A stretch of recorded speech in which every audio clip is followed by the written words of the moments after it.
Okay, so good afternoon, everyone. I proudly welcome you all to the Nordic-India Tech Business Survey panel discussion on matching demand plus supply, which is conducted by the Nordic-India Innovation, the latest non-profit entrepreneurship and innovation platform. I am Dinesh, and I am the Stockholm Business Team Manager, and I'm going to give you a picture of what today's panel discussion is about going to be. Firstly, I would like to take this opportunity to create awareness on the current pandemic, as there have been more and more number of people affected due to the COVID-19. Especially in India, yesterday alone, total of 363,000 were tested positive and approximately 3,200 reported deceased. I would like to remind again to wear your masks and maintain social distancing at all times. Please do not come out unless necessary. And finally, a gentle reminder to take the vaccines that are rolling out rapidly. We have a fundraiser coming up next month. For further details for the fundraiser, keep checking our post on our website and follow us on social media for more updates. Now, right before we jump into the discussion, I would like to share a few words on the tech business survey that we have initiated as part of our mobilization and call to action strategy. We have created two business surveys, one that is targeted to the Nordic tech companies and that have interest in conducting business on the Indian tech markets, and one for the Indian tech companies that have an interest in conducting business on the Nordic tech markets. The companies that we are targeting are innovative startups and entrepreneurs in the growth market. The goal with these surveys is to understand how companies perceive their opportunities and challenges on the target tech markets in order for us to create the most amount of value for the companies. Now, to get on track with the panel discussion, you'll first hear a few lines from our very own Johan Carlos Moritz, who is the partner and CSO of Nordic Apiary. Following him, you will hear from our panelist, Christopher Lundgren, partner and CEO, Nordic Apiary, Per Edström, partner of Nordic Apiary, and finally, Mahfaz Ishaq, CEO, Innovation Quotient. Now, to kick off with this discussion, I'll hand it over to Juan, who is the partner and CEO of Nordic Apiary. Juan, the stage is all yours. Thank you so much, Dinesh, and thank you guys for arranging this and for inviting us to talk about this subject, which is matching demand plus supply. And yeah, when you talk about in the light of the survey that you're doing, of course, a piece of the puzzle to match that kind of demand supply is to know and understand the target group, one of the target groups, which is the companies that are going overseas. So that's what we're going to discuss here a little bit. Different stakeholders on both sides, on the demand side, on the supply side, and what we can do, what these different actors could do, what is happening already in trends within this field, and hopefully with this discussion we will be able to highlight some of the best practices and experience, but also, of course, we're very much looking forward to see the result that you're gathering from the survey. So maybe just very quick intro. I let Mahfaz and Christopher, you can introduce yourself very briefly. So Mahfaz, please go ahead. Good afternoon, and thank you for the invitation. And my name is Mahfaz Ishaq. I run a firm called Innovation Quotient, which is a design thinking-led technology company out of Colombo, Sri Lanka. But we're also looking to expand into different geographies and can share some of our experience in that area. Thank you, Mahfaz. Christopher? Yes, Christopher Lundgren.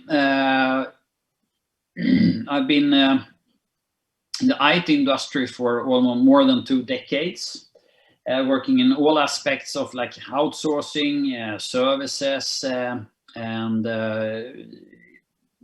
but always with a focus on software. And then, of course, since the Nordic region is a small region, we have always been global. So I started working with the Indian entrepreneurs almost from the beginning, 20 years ago, and I can definitely see how the Nordic-India ecosystem has developed a lot during these 2 decades.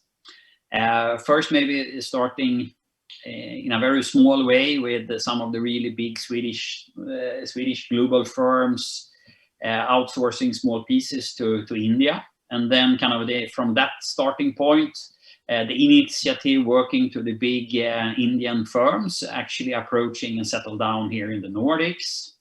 And now later on working with innovations. So it's been interesting of being a part, even if my focus has not been India, being a part of this process for a long time. And I've seen this from the side, you can say, both from small, fast-growing startups, but also from executive roles in some of the largest Nordic firms, such as running IBM software in the Nordics and Sweden. So I'm really looking forward to this to the discussions coming on today. Thank you for inviting me. Thank you so much, Christopher.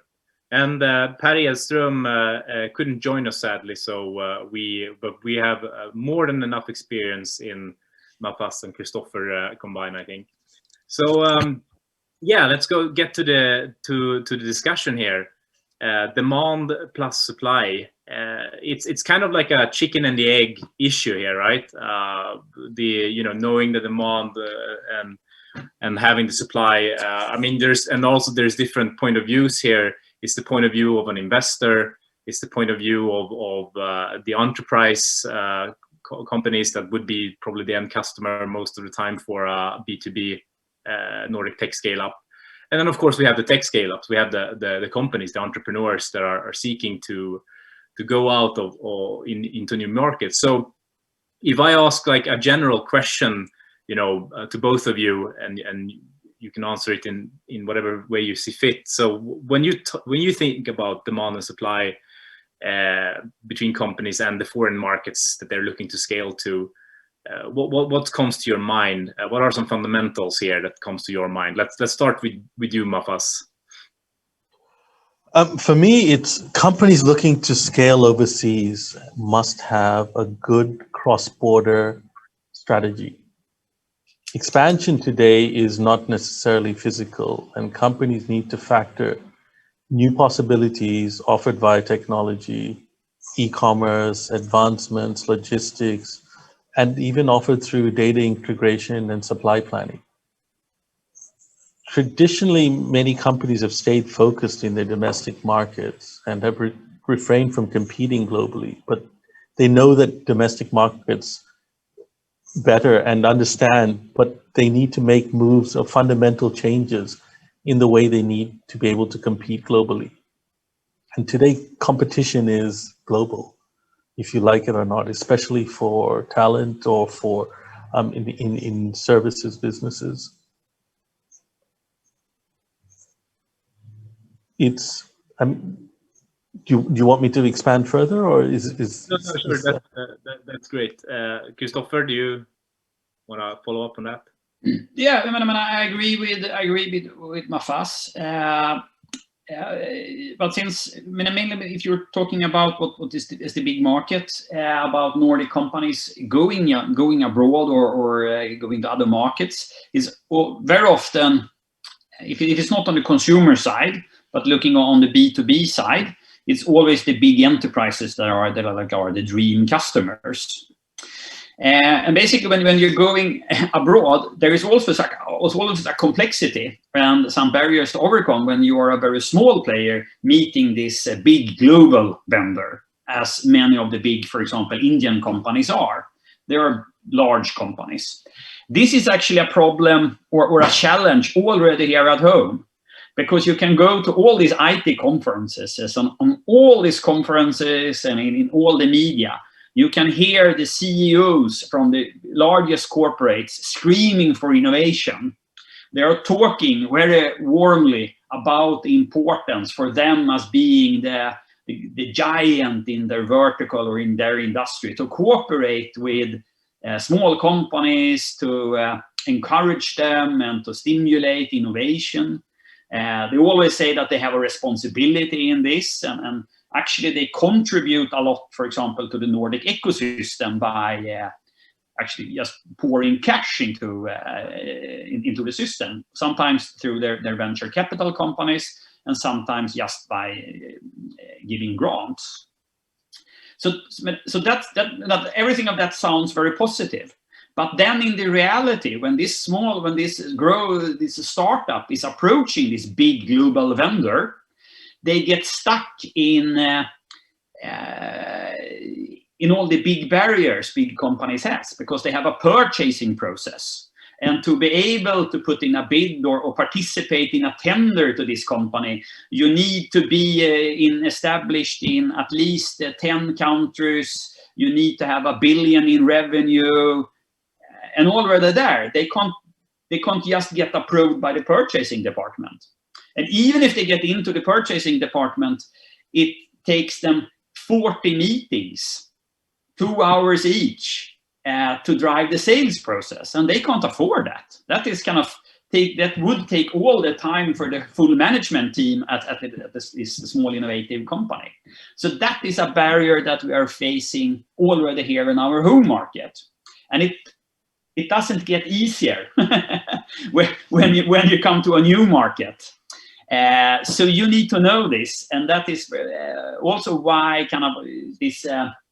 this kind of forums of Nordic innovation is important, because that could be a meeting place where you can actually shortcut the relationships. Because sometimes if this startup CEO get actually a personal contact with the CEO of this big global company, they can take the shortcuts, and they are very often needed. And in Sweden we have this Ignite, for example. That is a government financed program just to allow startup founders to meet the CEOs of the big companies, of the large corporates. This is of course a chicken and a hen problem, but the supply is there, the demand is there, but you need to actually make this matchmaking happen. And that is when coming to the strategy that Mafaz was talking about, is important with local partners. Probably a Nordic startup that is in the same sector as same verticals as Mafaz is investing in, or as IQ Sri Lanka is in, probably they can use their relationship, finding that kind of partnership and getting like a way forward.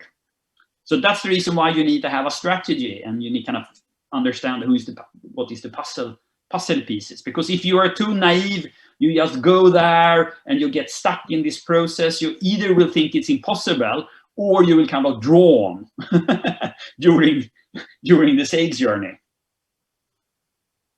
Yes, I think that is another important take on this. Yeah. Mafaz, do you want to say something? No, I just want to add with what Christopher said is, it's important, I think, to build partnerships, to build, to break down those barriers that he talked about. These, as he said, these big companies are talking about innovation, but when they go looking for it in their own backyard, they don't find it necessarily. But we can discuss that. Please carry on. Sorry. No, perfect. So yeah, and both of you touched upon a lot of things that I want to ask about here as well. But so we can jump directly then to, I mean, for me at least, for innovation to happen in big companies, and also for growth to happen, you need this kind of collaboration between the enterprises and the startups. Again, they are the customers, the enterprise are the customers, the end customers for these kind of startups and scale-ups.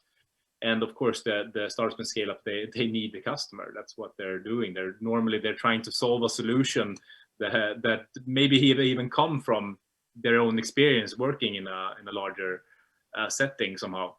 But so how would you say, like Mafaz, you spoke a little bit about you mentioned the change, before in time that you usually looked at the domestic only.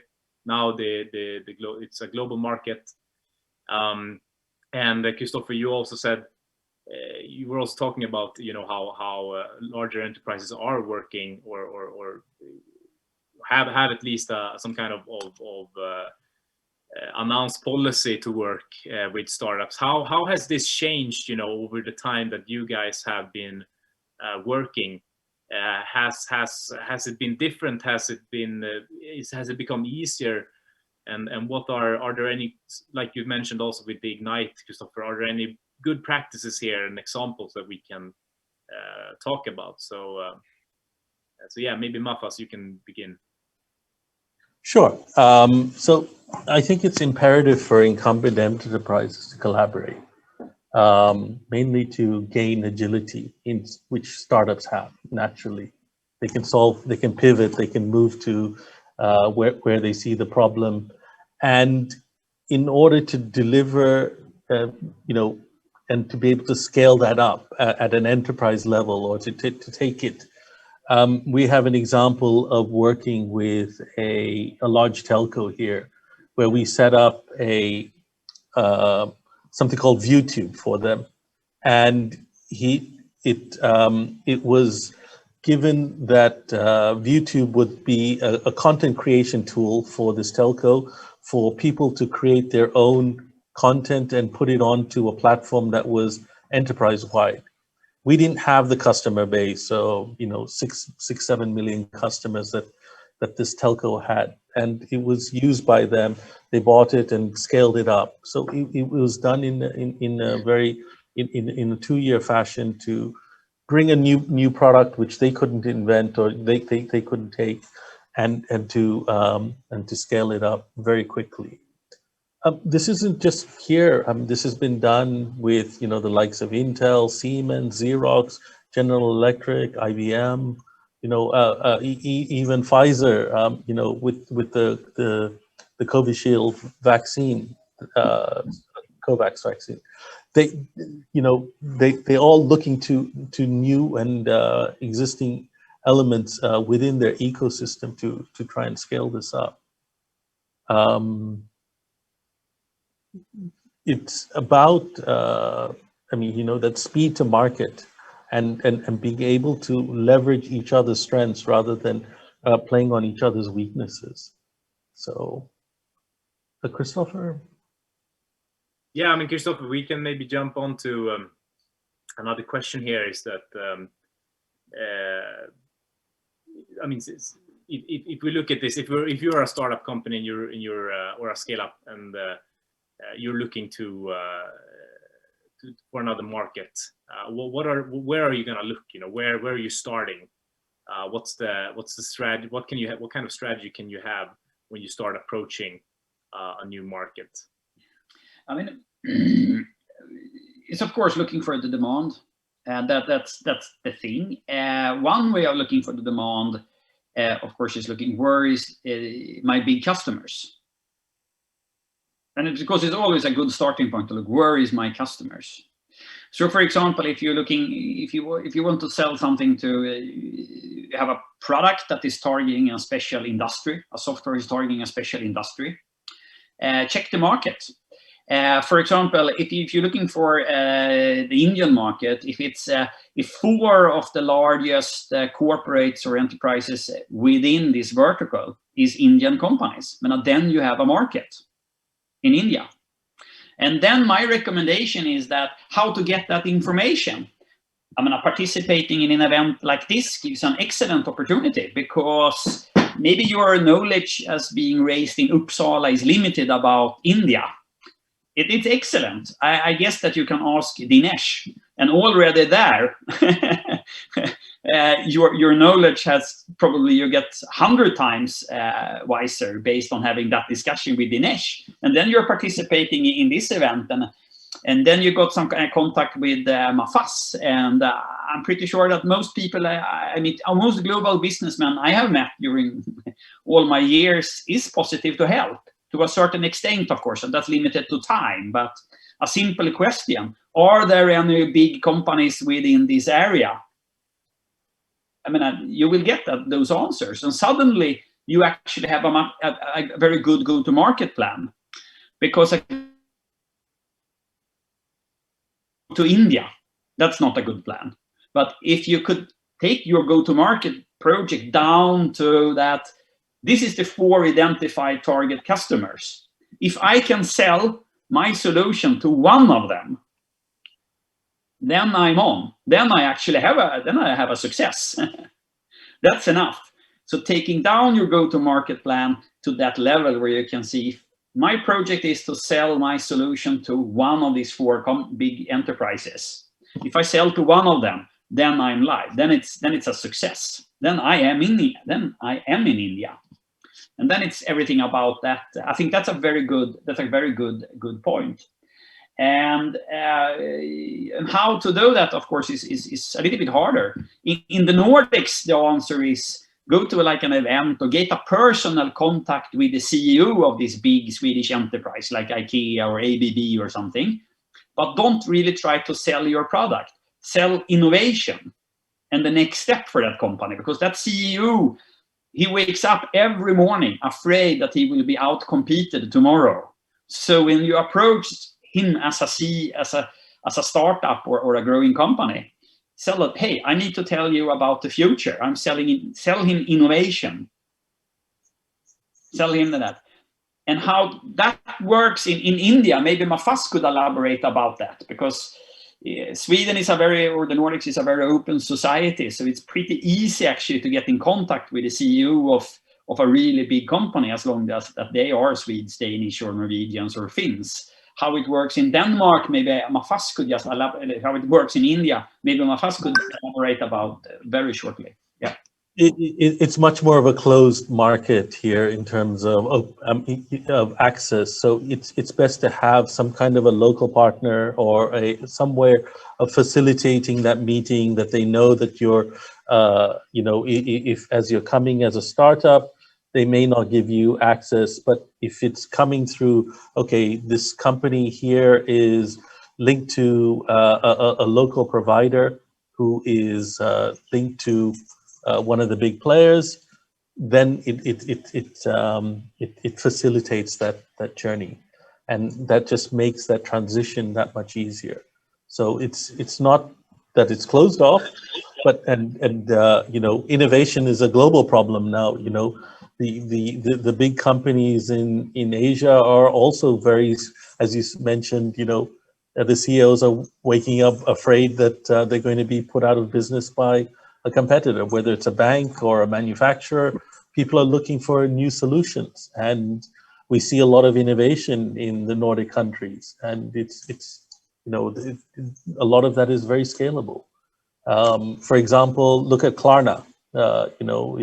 It's gone to the United States, and I think it's going to, it's going to upset the market there, and the banks must be worried. Oh, this is going to get rid of our credit cards. This is going to be this is going to be a disruptor for us in our own markets, and so you're going to see more of these types of scaling issues. And so as you said, right. So if Christopher was just mentioning some best practice, and taking back to what you started talking about India, right? So what are some of the common mistakes that you have seen when foreign companies have approached India? India is not India. It's 26 countries. Each state is very different. Having India, it's a universe. It's not a country. It's very, very diverse there's differences between the tier 1 and tier 2 cities. There's a difference between between Mumbai and Chennai, Calcutta and Delhi, and they have their own issues, and the way that you approach it has to be very different, and understanding the market dynamics of each micro market or each market that you're looking at is very important. So if you have a tool set that you want to sell, and you find that you want to go meet a particular person in India, that is very possible. It's not undoable, but you sometimes have to figure out the right path to that. Otherwise, you can get very, very lost in the bureaucracy, in all sorts of other areas. But you also get, people who are able to get straight to the decision maker. So that's what's important. And understanding the cultural aspects as well. Yeah. And I think a comment here, I can see in the Q&A questions here that is popping up from the audience, there is a question, what are the main reasons of Nordic companies not reaching Indian market? I think actually Mafaz answered that right now. They don't know where to start. And one, of course, some of the obvious reasons is what Mafaz just explained, which is very well aligned with my own experience of India. Right, exactly. So so knowledge important, do your homework, local partnerships, or just like Christopher said, talk to one of the guys in NII, or just any Indian, right? Like start small and but do your homework. I think that's super important, and do find a local partner somehow. But so if that are things that we should look for in order to find that as a scale up or as an entrepreneur looking towards India, what do you think are missing, right? So going back to this question about, and also what you just said, Mafaz, about reaching that decision maker in that enterprise, right? So what do you think are missing in the ecosystem right now that could exist, that could better help facilitate and increase the deal flow, so to say, between these two regions? Because obviously there are a lot of opportunities, and yeah, go ahead. Sorry, Mafaz.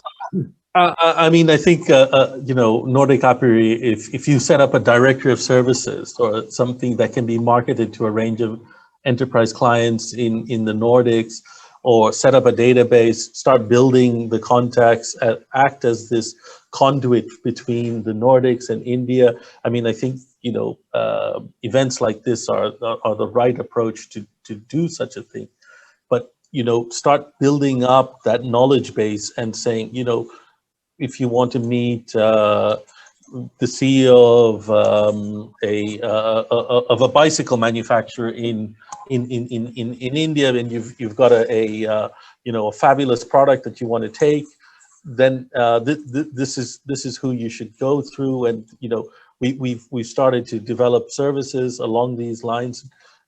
Be that intermediary between the Nordics and India, and build up something like a knowledge base, because that's clearly missing. I mean, you can Google, but having that link to someone who met at an event and who's able to take it forward. We can leverage today all sorts of technologies to help you, but for me, it's still about having business is still done on a very personal basis.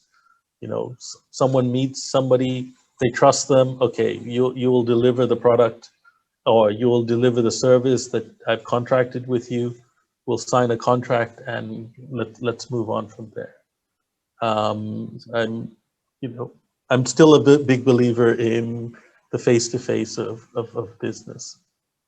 Right. So speaking about that, and before we move to the last question, because we're running out of time here, and also to answer a question from the audience here also, which speaks to what you talk about in terms of relations, building relations, but also about the opportunity I mentioned, because I personally believe, or I have an idea that the language is not always an issue for tech companies, because they would work, with their end customers is a larger company in India, and so you would hope that the people running those business and who are in the decision-making hierarchy, they are English speakers. So back to the question from the audience: how does language barrier affect business between Europe and India? You say, and now we're focusing on B2B, right? So. I think there's a sort of universal language, business language of English, and people are fairly comfortable in English, both in South Asia and in the Nordics. From all of the people I've met in the Nordics, they've always been very fluent in speaking in English.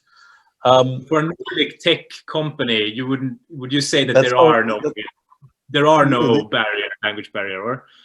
I think it's becoming reducing, but it's always welcome, of course. If you know a few, or you make the effort to learn local languages, but it's not necessary in my opinion, in this day and age, to facilitate business, unless you're dealing with very, very small entities, or I stand to be corrected, though. Cool, thank you. And Christopher, maybe you can shed, or both of you actually, but we can start with Christopher. So what can scale-ups do, right? Because I mean, again, we have had these intermediaries and such as this organization, such as API, other VCs. You have the enterprise themselves, right? But what can the scale-up do in order to better help these other stakeholders to pave the way for them, right? So Christopher, what do you think the companies should take their time on doing in order to help the other actors, to help them? To help them. No, I mean, it's first of all, I would say from the Nordic perspective, going to India, cooperation between the companies, of course, share experience, because the market is big enough. There is no, I mean, it's ridiculous if you're coming from Sweden, for example. It's ridiculous talking about the other Nordic companies as being competitors in India. The market is big enough for everyone. So share the experience, share your contacts, help each other. That will make you a little bit. That will make you a lot stronger. I mean, the large enterprises, they're working with their own challenges. They know that they are really bad on attracting and adapting innovation, and they are struggling with that. So I don't have a generic solution for that. That will remain to be a challenge for them for a long time. But coming back, that's great sharing that. Sharing. That's a great. Yeah. Mafaz, what's your suggestion to scale-ups? So it's same thing. It's sharing experiences in a meaningful way, maybe even through blog posts. This is what we're happening. This is how we're doing this. These are the lessons we learned. But being very forthright with it, and just sort of coming forward with this worked, that didn't work. We tried to solve a problem in.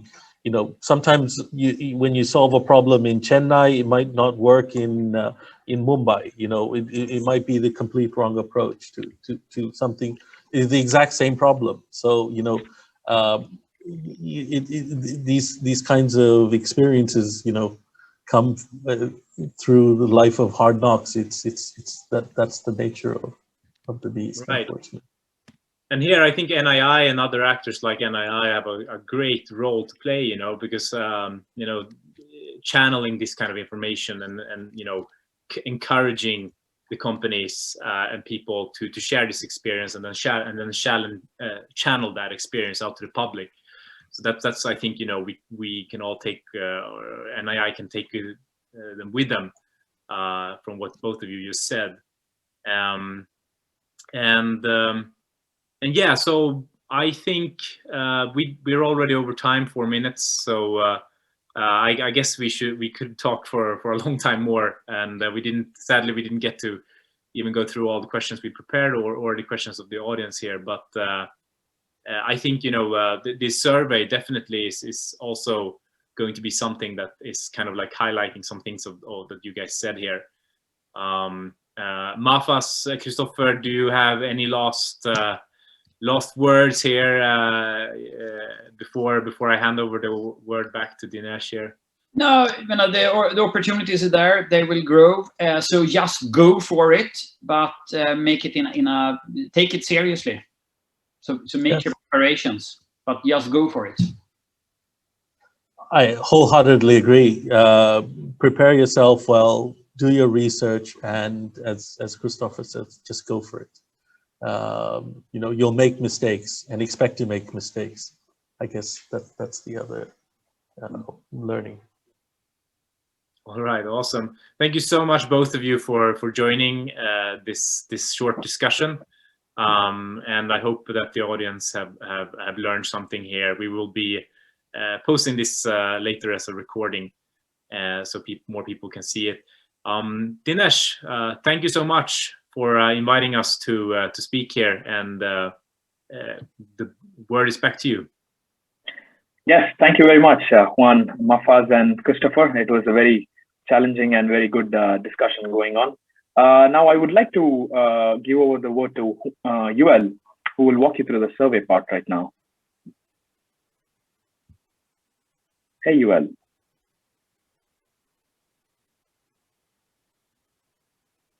Hello, everyone. My name is Joel, and I also work for NII as a part of the business team.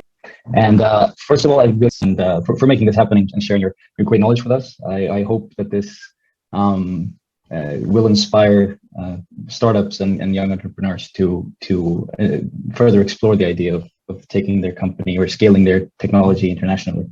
So this has been really great. Thank you very much. One way in which we are facilitating this is, like Dinesh already talked about, in the main topic or the main reason for us having this event is the tech business survey that we have created. And this is the best way for us to understand the preconditions from your point of view, and how you view this. And based on these results, we can in turn create the best community for you and hopefully create as much value as possible. So it would really help us and eventually then help you to answer this survey and take a few minutes of your time to do so. The links to the survey is in the chat. I think Dinesh posted it earlier. So it's just go ahead and click those. If you manage not to and still want to do it afterward, we have links on our website, Nordic-India-Innovation.com. And I also would like to take a quick second to just invite you to our next event, which is our alumni event, which will happen on the 6th of May between 5 p.m. and 6:30 p.m. In this event, we will, it's designed as a beginner's guide for startups by university alumni who are entrepreneurs and also create their own companies. And this will hopefully shed some light and inspire young professionals on the possibilities between the Nordics and India, as this is the topic. Again, join this by pressing the link in the chat. Thank you very much for joining. And thank you again to the panelists. It was great hearing from you. And I hope to see you all in the future. Yeah, let's go to the Arctic Circle. Yeah, I'd love to. Thank you very much, everyone. Thank you. Thank you very much. Bye-bye. Have a great day.